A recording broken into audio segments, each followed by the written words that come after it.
मौजूदा परिस्थितियों में जब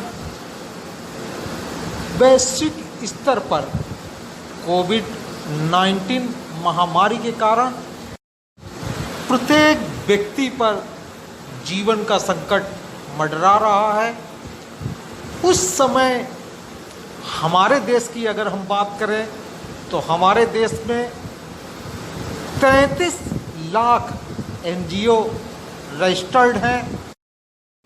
इसके अलावा बहुत से लोग बिना किसी रजिस्ट्रेशन के सेवा भाव से कार्यों में जुटे हुए हैं।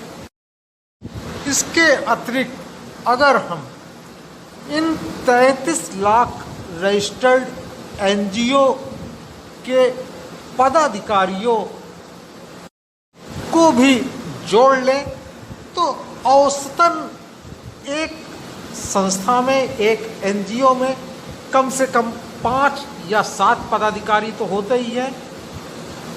फिर हमारे पास हाथों की तो कमी हमें नहीं दिखाई पड़ती है और लगभग 1.5 करोड़ लोग, या यूँ कह लें कि 1.5 करोड़ सामाजिक कार्यकर्ता हमारे पास हैं जो कि रजिस्टर्ड रूप से मौजूद हैं।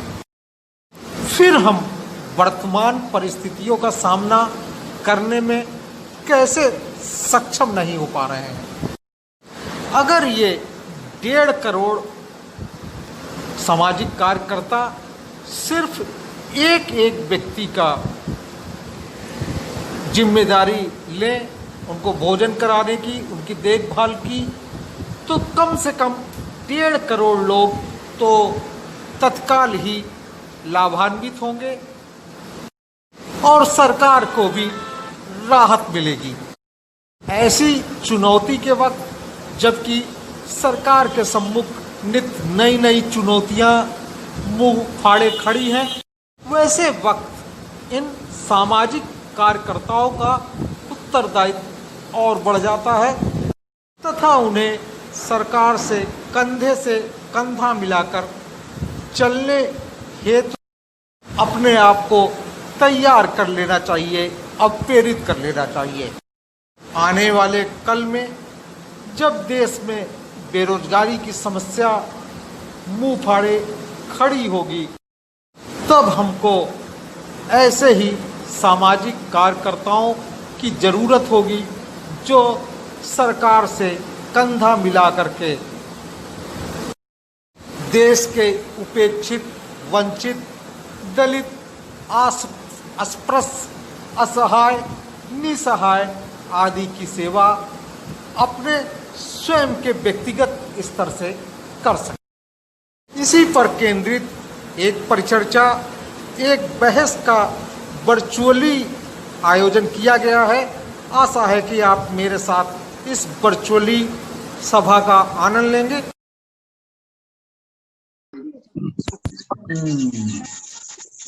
हेलो, हमारे बीच में अनीता जी कुछ कह रही थी। प्लीज अनीता जी आप कंटिन्यू करें। दीदी, मैं अनीता श्रीवास्तव प्रयागराज से कायस्थ पाठशाला की निर्वाचित सदस्य और कायस्थ हूँ और बेटी बैंक की कोषाध्यक्ष हूँ। मुझे बहुत अच्छा लगा कि आज जितने भी स्वयंसेवी संस्थान उन सब पे चर्चा होगी और उन सबकी जिम्मेदारियों को बताया जाएगा। हम लोग बहुत दिन से ये सोच रहे थे कि इस पे वार्ता होनी चाहिए ताकि जितने भी काम सरकार तक, लोगों तक नहीं पहुंच पा रहे हैं, NGO के माध्यम से, कार्यकर्ताओं के माध्यम से, जो एक्टिव लोग हैं उनके माध्यम से जन जन तक पहुंचनी चाहिए। और इसमें बहुत बड़ा योगदान रहेगा NGO को अगर वो प्रशिक्षित कर दिए जाते हैं सरकार के द्वारा बताए गए सारे कार्यक्रमों के तहत। तो इसी पे आज हम लोग चर्चा करेंगे। धन्यवाद। हमारे बीच में सिन्हा सर जुड़ चुके हैं। सिन्हा सर को सादर प्रणाम करते हुए मैं सिन्हा सर को अभिनंदन करती हूँ। सबसे पहले तो आज गुरु पूर्णिमा है। गुरु पूर्णिमा के अवसर पर मैं आप सभी को बधाई देती हूँ, शुभकामनाएं देती हूँ। सच कहा गया है, सतगुरु सा सम कोई नहीं, सात द्वीप नौखंड, तीन लोक न पाइए और 21 ब्रह्मांड। तो बहुत सही। यहाँ पर आदरणीय आर.टी. सिन्हा जी हम सभी के अभिभावक के रूप में हमारे साथ हैं। अपराध निरोधक समिति है उसका उपाध्यक्ष हूं, उसके महिला अधिकार संगठन का संरक्षक भी। तो इस तरीके से मैं कई स्वयंसेवी संस्थाओं से जुड़ा हूं। जहां तक गवर्नमेंट पेंशनर्स वेलफेयर एसोसिएशन की बात है तो इसमें हमारी जो बूढ़े बुजुर्ग और जो पेंशनर्स हैं, रिटायर्ड लोग हैं, बहुत से ऐसे हैं जो जिनके बच्चे बाहर विदेशों में रहते हैं, यहाँ वो अकेले रहते हैं, अक्सर वो बीमार रहते हैं, तो उनकी मदद के लिए अपनी संस्था के लोगों से सहायता कराना, उनकी लगातार देखभाल करना, उनको समय पर, जैसे अभी लॉकडाउन हो गया था तो आवश्यक वस्तुओं की उपलब्धता सुनिश्चित कराना, ये इस तरीके के कार्य करते हैं। साथ ही हम लोग ने एक बुढ़ापे की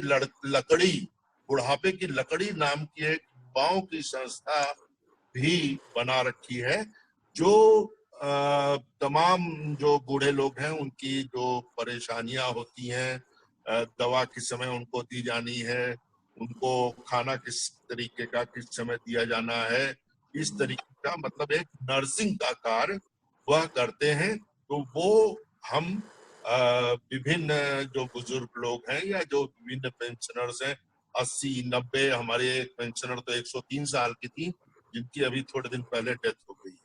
तो मतलब बुजुर्गों को ये सब प्रदान करते हैं।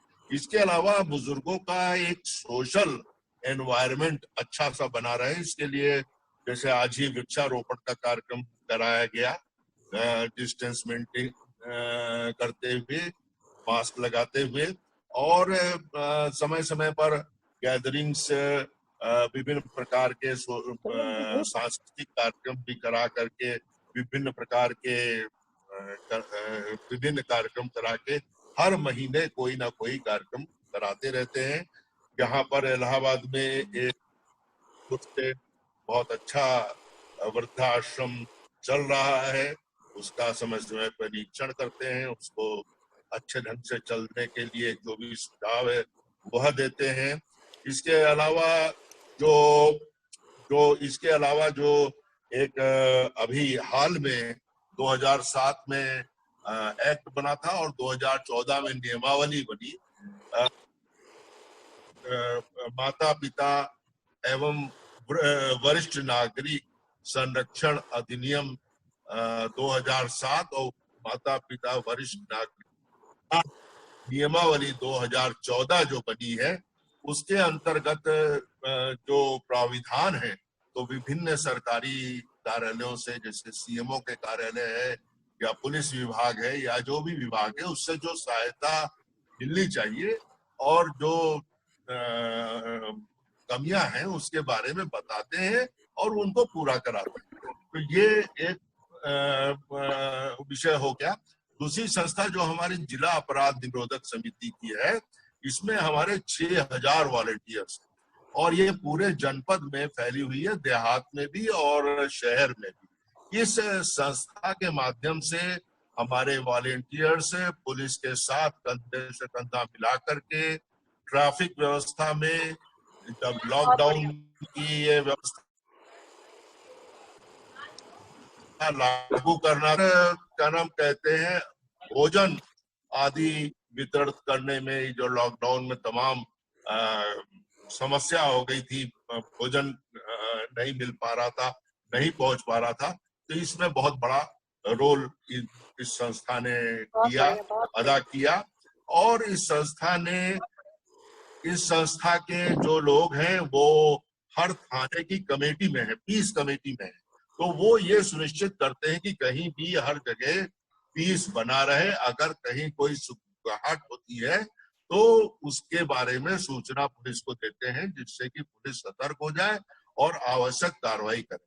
हमारा जो महिला अधिकार संगठन है, उसकी महिलाएं बहुत जागरूक हैं और मैं ये तारीफ करूंगा कि उन्होंने भी इस कोरोना संकट की लड़ाई में जो हमारे माननीय प्रधानमंत्री जी का निर्देश था कि लोग मास्क लगाएं और लोग सोशल डिस्टेंसिंग मेंटेन करें और उनको खाना पीना की दिक्कत ना होने पाए। तो उस उन्होंने बहुत सुंदर कार्य किया और हमने बहुत बहुत बधाई। संरक्षक होने के कारण उसमें कुछ जो विशिष्ट कार्यकर्तियां थी उनको कोरोना वॉरियर का सम्मान और हमको कोरोना वॉरियर का सम्मान और जिला अपराध निरोधक समिति के लोगों को डीजीपी पुलिस ने कोरोना वॉरियर का सम्मान भी दिया। जो हम कर सकते हैं वह हम अपने रिसोर्सेज से करते हैं। विषय है हमारे सरकार के हमारे सरकार है उसके सामने जो बहुत बड़ी बड़ी चुनौतियां हैं,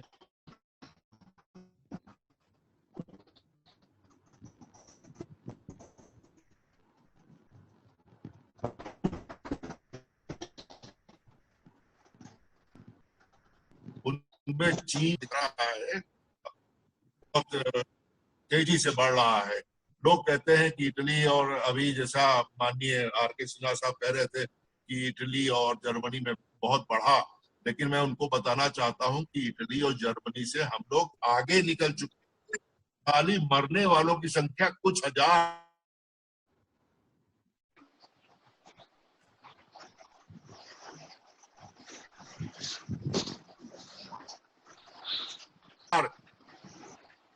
कम है। बाकी तीसरे नंबर पर आज या कल पहुंच से हम 4-5 हजार पीछे हैं, लेकिन हमारे यहाँ हर रोज 20-22 हजार केस निकल रहे हैं। रशिया में 10-12 हजार केस निकल रहे हैं, तो हम लोग पहुंच जाएंगे। अब ये तो खैर कुदरत की बात है कि इतनी बढ़ गई।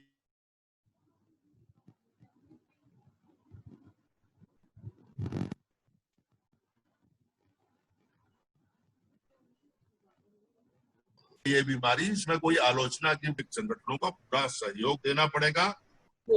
इसके अलावा भी हमारे देश में बहुत सारी जो बड़ी समस्याएं हैं, जो चुनौती है जिसको कहना चाहिए, वो चुनौती में बेरोजगारी और बिगड़ती अर्थव्यवस्था भी काफी। तो मैं ये बात कहना चाहता हूं कि हमारे देश में 10% आबादी जो है, जिनके पास भारत का कुल धन का 80% हिस्सा है, और 76% बच्चे जो हैं उच्च शिक्षा से वंचित रह जाते हैं, और 25% ऐसे ग्रामीण परिवार हैं जो 5,000 मासिक आय से कम पर अपना गुजारा करते हैं।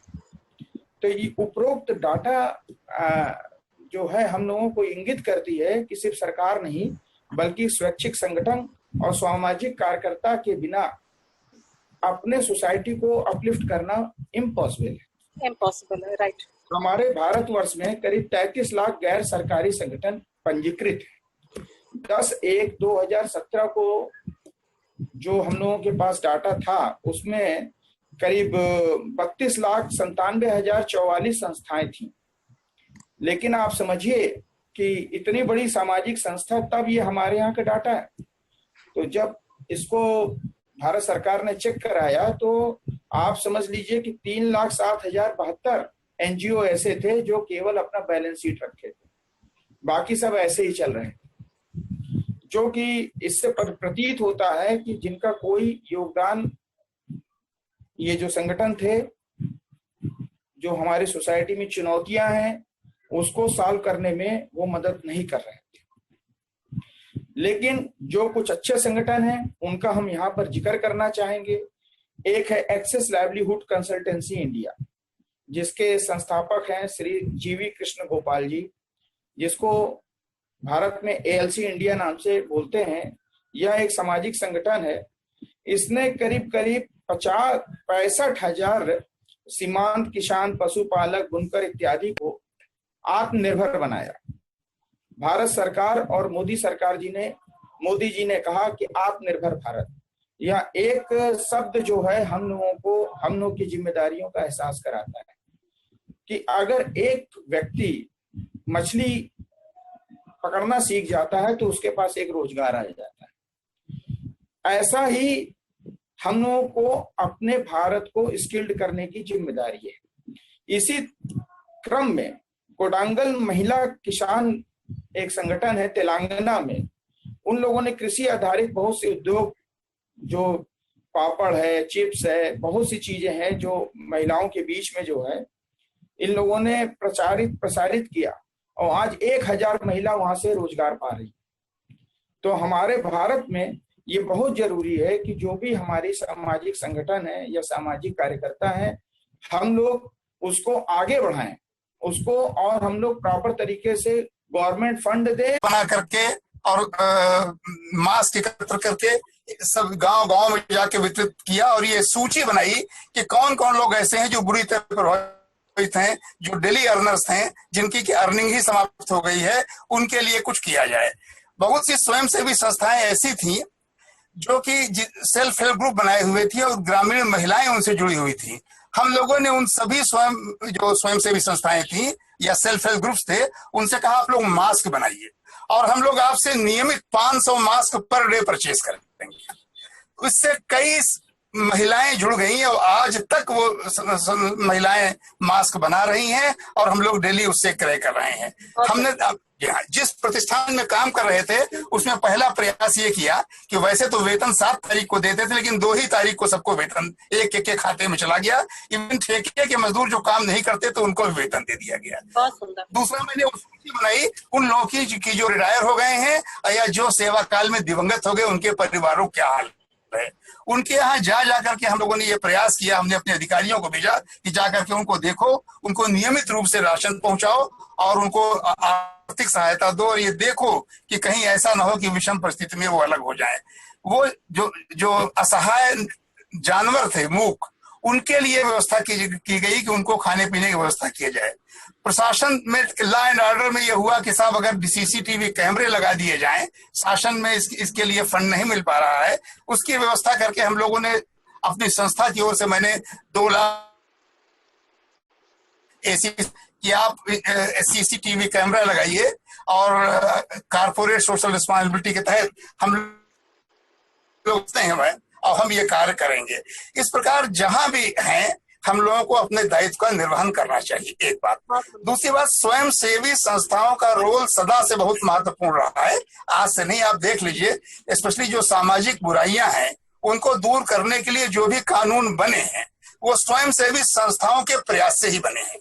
देखिए, बंधुआ श्रम प्रथा अधिनियम जो बना वो बंधुआ मुक्ति मोर्चा की वजह से बना।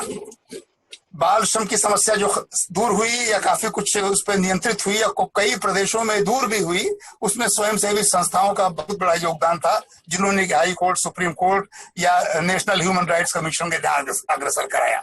अभी पहले भी ये बात कही गई है कि देखिए, जब कोई सामाजिक बुराई उत्पन्न हो जाती है तो वो कानून से दूर नहीं होती। अगर कानून से सामाजिक बुराई दूर हो सकती होती तो कम से कम दहेज प्रथा की बुराई कब का खत्म हो गई होती। दहेज प्रथा निवारण अधिनियम किस जमाने से बना हुआ है। वही सती प्रथा का भी जिक्र हुआ था। सती प्रथा किसी कानून से खत्म नहीं हुई, बल्कि डॉक्टर राम मोहन राय, इस तरह के लोग जो सक्रिय लोग थे, उनके प्रयास से समाप्त हुई। तो स्वयं सेवी संस्थाओं का सदा से बहुत महत्वपूर्ण रोल रहा है। अभी मैं लखनऊ में हूँ, इस समय मैं देख रहा हूँ कि मैं एक दिन अस्पताल गया था, मैंने देखा एक प्रसादम संस्था है। वैसे मैं किसी संस्था का नाम नहीं लेना चाहता इस अवसर पर। उस संस्था में 5 रुपए का पहले मूल्य लेकर के सभी लोगों को खाना खिलाते थे, जो भी मरीज हैं या मरीज के अटेंडेंट्स हैं। अब तो बिल्कुल निःशुल्क भोजन देने लगे। हम लोग इस तरह की संस्था से जुड़े और हमने कहा कि इसको सहयोग करेंगे। इस तरह की बहुत सी अच्छी संस्थाएं हैं, वो कार्य कर रही हैं। हाँ, ये जरूर है कि संस्थाओं को भी ये ध्यान रखना चाहिए कि उनके बाइलाज में जो उनके एम्स एंड ऑब्जेक्ट्स हैं उससे ना भटकें। मैंने देखा है कि बहुतों में यह है कि उनका एम एंड ऑब्जेक्ट तो कुछ है और काम कुछ और कर रहे हैं। तो इस प्रकार से अपना एक उद्देश्य बना लें, अपना उद्देश्य बना करके उद्देश्य के अनुरूप काम करें, समाज से जुड़े और सभी व्यक्ति को यह महसूस करना चाहिए कि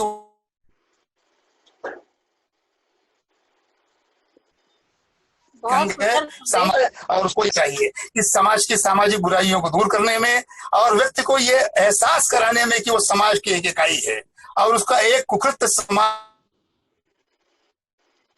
आज बदल सकता है। हमारा जरा सा लालच, कहते हैं कि लम्हों ने खता की थी सदियों सजा पाई, तो हमको इस बात का ध्यान रखना चाहिए। और अगर हम लोगों को समाज से जोड़ सके और लोगों को यह एहसास करा सके कि वो समाज के एक अंग हैं, समाज के को ऐसी भूमिका का निर्वहन करना चाहिए कि वो ये महसूस कर सकें कि वो समाज है और समाज उनके लिए है और वो समाज के लिए है। यही हमारा दायित्व होना चाहिए। मैं एक बार पुनः दीपक जी को, डॉक्टर ज्योति को और डॉक्टर आर.एस. वर्मा साहब को, जितने लोगों ने आज बहुत अच्छी बातें कही, हमको इससे प्रेरित होना चाहिए और इनके व्यक्तित्व से प्रेरणा लेनी चाहिए और इनसे जुड़ करके सामाजिक सरोकार में अपने दायित्व का निर्वहन करना चाहिए। धन्यवाद। बहुत बहुत धन्यवाद सर, बहुत सुंदर अनुकरणीय संदेश आपके थे। अब मैं चाहूंगी नीरा शास्त्री दीदी, आप अपने आशीर्वाद दें और इसके बाद कविता जी की कविता सुनेंगे हम एक।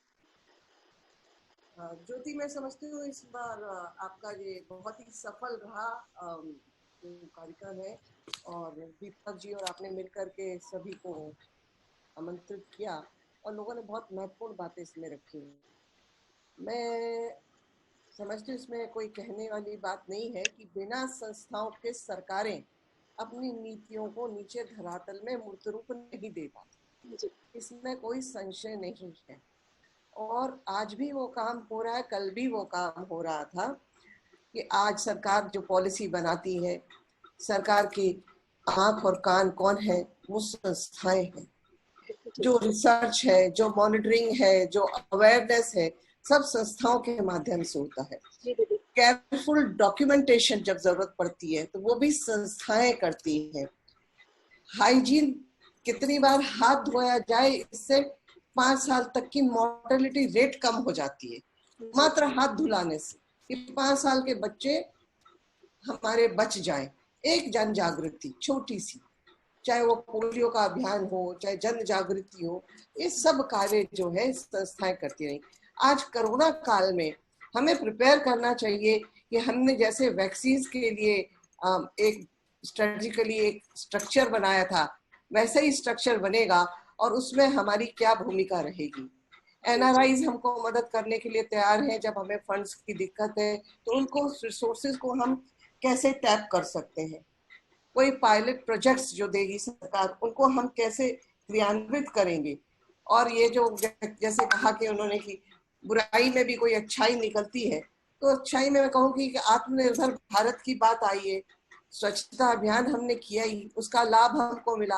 अब हम आत्मनिर्भर भारत पे आ गए हैं और संकट में निखर कर आ रहे हैं। कहीं ना कहीं हमें ये पता चल गया कि हमें एक्चुअली में क्या चाहिए। हमें बहुत ज्यादा भौतिक चीजें नहीं चाहिए, गाड़ियां खड़ी हुई हैं, हमें क्या चाहिए ये पता चल गया है। तो बहुत ज्यादा प्लास्टिक के पीछे ना दौड़े, बहुत ज्यादा उन चीजों के पीछे ना दौड़े जिनकी हमें जरूरत नहीं है। हमारा परिवार एक बुद्धिजीवी परिवार में से आता है, जिन सबको अधिकांश आपने जोड़ा है। हम लोगों का रोल एक बहुत बड़ा रोल हमको दिखाई देता है कि किस प्रकार से आज जो हमारा बहुत बड़ा सौभाग्य कि ऐसी सरकार है और नरेंद्र मोदी जैसे प्रधानमंत्री मिले हैं। बाबूजी के बाद दोबारा एक प्रधानमंत्री है जो युद्ध के मैदान में खड़े होकर के हौसला बजाई कर रहे हैं। ये ऐसा देख करके मेरा भी बहुत दिल खुश होता है। कितना कठिन समय था जब पूरा देश भूखा मर जाएगा, इतने करोड़ों लोग भूखे रह जाएंगे, तो सोमवार का व्रत करा के भूखा रख के पूरे देश को जोड़ दिया। उसी तरह से थाली बजा करके या जोत जला करके ये संदेश दे दिया कि जो मोदी जी कहते हैं उनके आह्वान पर ये देश उनके पीछे चलता है।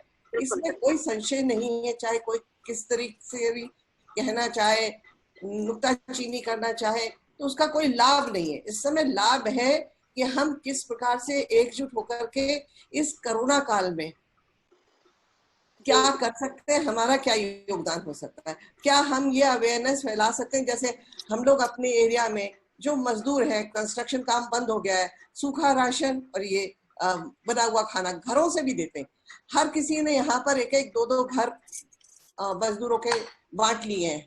तो एक अवेयरनेस है कि हमारी कॉलोनी में हमने जो मजदूर हैं जो नहीं गए हैं, रह गए हैं, उनके बच्चे हैं, उनके बच्चों को दूध देना, उनको खाना देना, सूखा राशन देना। तो इस प्रकार का एक जन जागृति और डिजिटल अवेयरनेस तो है ही है।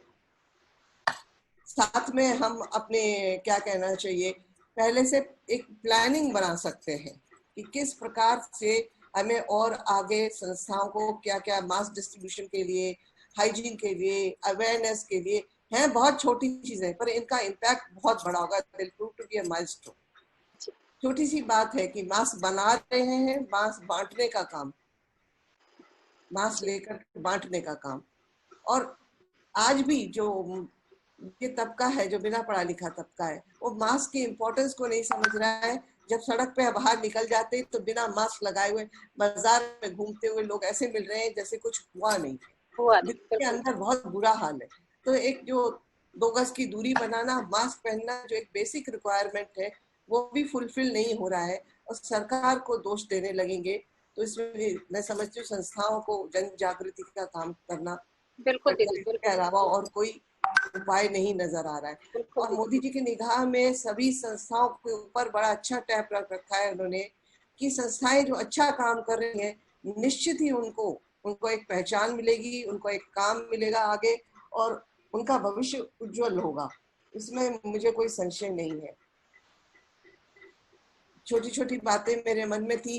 एक चीज जरूर जो कहते हैं कि जैसे फ्री देने लग जाए, तो टाटा स्टील में हम लोगों को एक अनुभव आया था कि जब हम ये रूरल डेवलपमेंट और ट्राइबल डेवलपमेंट वाला काम कर रहे थे, तो वहां पर हम लोगों ने बहुत सारे सिंचाई के लिए पाइप इत्यादि इक्विपमेंट्स दे दिए थे फ्री में। तो वहां पर वो कुछ ही दिनों में वो गायब हो गए, इधर उधर हो गए, टूट फूट गए।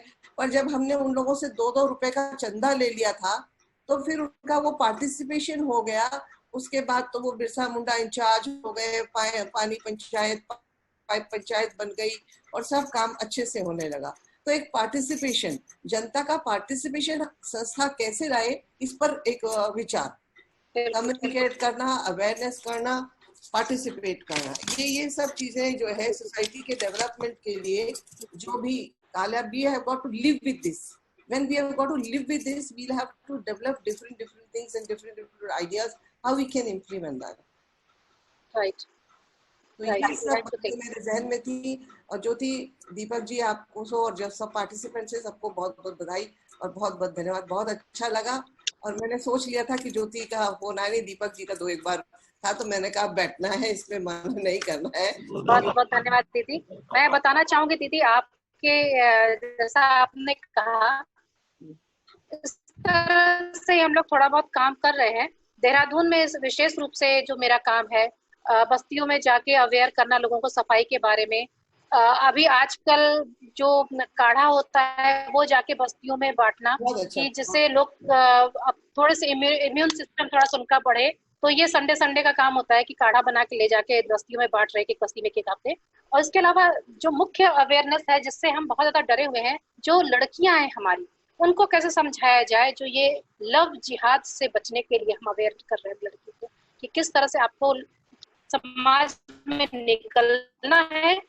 तो पहचानना भी होगा व्यक्ति को, किस व्यक्ति से आपको कितना बात करना है और कैसे बात करना है, कितनी लिमिट तक बात करना है। तो ये सारी चीजें हम लोग भी प्रयास कर रहे हैं दीदी, आपके मार्गदर्शन में करने का। मैंने बचाया है ज्योति और सेटल किया है। अब उनकी शादी हो गई है, बच्चे भी हैं, बड़ी खुशी मुझे। पर ये एक्सपीरियंस ऐसे जिसको हम पब्लिक फोरम पे अभी शेयर नहीं कर सकते हैं। और ये बहुत बड़ा दायित्व है, बड़ी इसको टैक्टफुली करना पड़ता है। राइट। मेरे ख्याल से आप जैसे लोग इसमें बहुत सफल होंगे। धन्यवाद दीदी, आपका आशीर्वाद मिलता रहे।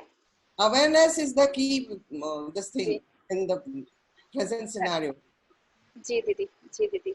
कविता जी, एक आपकी छोटी सी कविता हो जाए। डॉक्टर आलोक भी हमारे बीच, उनका भी अभिनंदन है। बहुत बहुत स्वागत है। ज्योति जी, अभी मैंने सबका सुना और मैं भी भ्रष्टाचार निर्मूलन संघर्ष समिति की राष्ट्रीय अध्यक्ष हूँ, महिला शाखा, और ब्रिक्स ह्यूमन राइट्स की महिला शाखा अध्यक्ष हूँ। तो पूरे भारतवर्ष में हमने अवेयर किया और पूरे भारतवर्ष में हमारे जितने भी कार्यकर्ता थे अलग अलग क्षेत्रों में अपना अपना कार्य कर रहे थे। सबसे बड़ी बात कि इस वक्त लॉकडाउन के वक्त खाने की चीजें और उनके जो है सैनिटाइजर, ये चीजें तो मिल गई, लेकिन महिलाओं को कुछ आप जानते हैं कि किन चीजों की ज्यादा जरूरत थी, वो कहीं नहीं मिल रहा था। अब मैं क्लियर क्या बोलूं, आप समझ रहे हैं, तो लड़कियों को वो हमने प्रोवाइड किया, तो वो चीजें भी बहुत जरूरी है। कुछ चीजें ऐसी हैं जो हमारी निगाह में नहीं जाती। आपके कार्य तो हमेशा सराहनीय रहते हैं कविता जी, कोई तरह नहीं। हम लोगों का भी ये कार्य पूरे भारतवर्ष में चलता रहा, महिलाएं पुरुष सब हमारी संस्था के माध्यम से। बहुत अच्छा लगा। और ज्योति जी और दीपक जी, आपने बुलाया और हमें विचार रखने का अवसर दिया। अब आपने फिर से कविता का आदेश किया है, तो जरूर मैं 4 पंक्तियां। आग्रह है, आदेश नहीं, आग्रह। जी जरूर। किसको फुर्सत है जो देखे भव्यता भरे आयोजन को, जब रोटी कपड़ा और मकान के प्रश्न सामने अनगिन हो। हर धनी धनी होता जाता, निर्धन होता जाता निर्धन, ऐसे पूजित हो रहे धनी मानो वे कल के हो भगवान। अंतिम पंक्तियां। मैं उसे पूजती हूँ जिसने यह अंतर तनिक घटाया है, मैं उसे पूजती मानवता को जो ही देखने पाया है। तो मानव मात्र की सेवा करना, हमारे समाज सेवी, हमारी सामाजिक संगठन सबको नमन करती हूँ, क्योंकि हमारे सरकार जो काम नहीं करेगी वो सामाजिक संगठन को करना है, हमें उनको नहीं देना है। हमारा खुद का दायित्व है, हम सामाजिक प्राणी हैं। बिल्कुल ठीक। सिन्हा सर, आप अगर अनुमति दें तो हम सभा समाप्त करें। अनीता जी को बुला लीजिए। आभार जी, अनीता जी धन्यवाद ज्ञापन करेंगी। सर फिर अनुमति ले लें।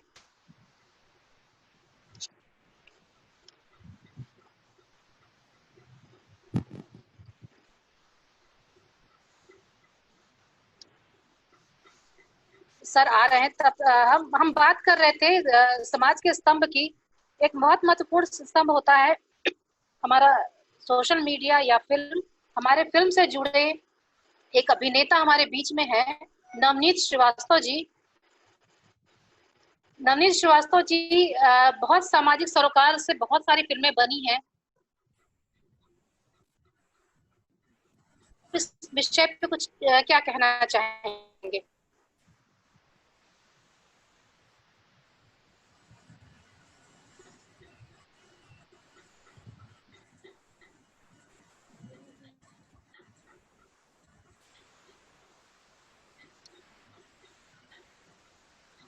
नवनीत श्रीवास्तव जी।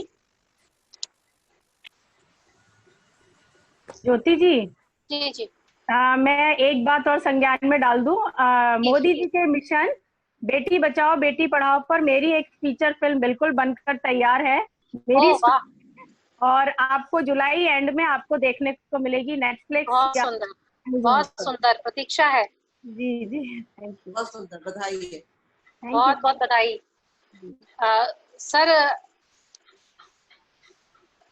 सर के अनुपस्थित में नीरा दीदी, आप अगर अनुमति दे तो हम सभा समाप्त करें। बिल्कुल बिल्कुल, बहुत बहुत बधाई आपको और बहुत बहुत धन्यवाद। अनीता जी धन्यवाद ज्ञापन किया है आप दोनों को और सभी। धन्यवाद दीदी, आपने इतना समय दिया इसके लिए बहुत बहुत धन्यवाद। Thank you so much. Thank you Anita ji. जी दीदी, नीरा दीदी ने इतना अच्छा मार्गदर्शन किया हम लोगों का, उसके लिए मैं उनका बहुत ही आभार व्यक्त करती हूँ। और माननीय आर.एस. श्रीवास्तव जी ने, सिन्हा जी ने जो बताया, उन्होंने बहुत अच्छी बातें बताई, बहुत अच्छे तरीके से पथ प्रदर्शन किया कि हमें सोशल डिस्टेंसिंग नहीं करनी है, हमें फिजिकल डिस्टेंस बना के चलना है, हमें सामाजिक दूरी नहीं बल्कि हमको वो डिस्टेंस चाहिए, मतलब हम पास रहे और थोड़ा सा दूरी मेंटेन रखे फिजिकली। उनकी बात भी अच्छी थी। और नवीन जी काशी प्रांत से, उन्होंने भी अपनी बात पूरी कर करके हम लोगों से विदा लिया। आर.एस. सिन्हा जी को हम लोगों ने सुना, जी.एन. श्रीवास्तव जी को सुना, मनीष जी को सुना। मनीष जी की बातें बहुत ही अच्छी थी, जो उन्होंने बताया कि किस तरीके से सामाजिक संस्थाएं समाज में किस तरीके से जन जन तक पहुंच रही हैं। जहाँ तक सरकार की योजनाएं नहीं पहुंच रही हैं, वहां तक सारे जितने भी छोटे छोटे एनजीओ वगैरह हैं, वो अपनी सहायता समूह के माध्यम से जन जन तक पहुंच के सबको लाभान्वित कर रही हैं। और हमारी कविता राज दादा जी ने जो सुंदर सुंदर कविताएं सुनाई, उनको मैं बहुत बहुत धन्यवाद देती हूँ।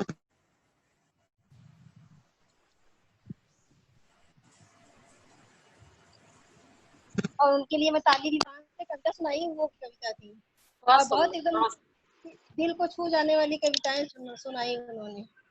और हमारी ज्योति थी जिन्होंने इतना अच्छा संचालन किया। दीपक आवाज जी, आ रही है? जी हाँ, आ रही आवाज आ रही।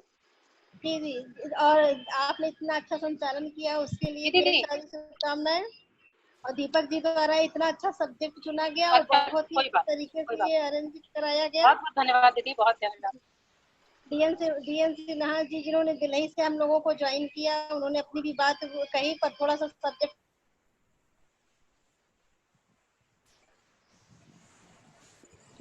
से भटक गए थे। और पूरी ने बहुत अच्छा मार्गदर्शन किया, जिसने जो जो क्वेश्चन पूछे उनका बहुत ही सटीक और सही जवाब दिया और बहुत ही इंतजार किया कि कौन कौन मुझसे प्रश्न में सेटिस्फाइड करके ही वो यहाँ से विदा लेकर के गए। ऐसे सभी सम्मानित सदस्यों को जो यहाँ आकर के हमारा मार्गदर्शन किए, वो भी गुरु पूर्णिमा के अवसर पे, जब हम लोगों को बहुत कुछ सीखने को मिला कि किस तरीके से बड़े लोग हमारी बातों को सुनते हैं और धैर्यपूर्वक जवाब देते हैं। और इस यहाँ आए हुए सभी जितने भी हैं, छोटे बड़े भाई बंधु, माता पिता, गुरु, सभी को मैं प्रणाम करती हूँ और आने के लिए बहुत बहुत धन्यवाद। नवीन जी आपका बहुत बहुत धन्यवाद, राहुल जी का धन्यवाद, सभी को धन्यवाद।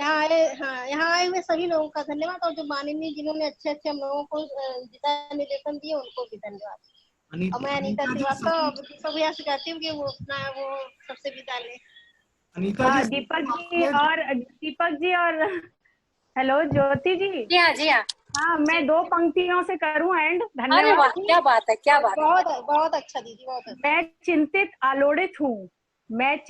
आलोड़ित हूँ, कैसे प्रतिदान चुकाऊं, ममता का मोल मैं जानूं, कह धन्यवाद रह जाऊं, कह धन्यवाद रह जाऊं। वाह वाह वाह, बहुत बढ़िया।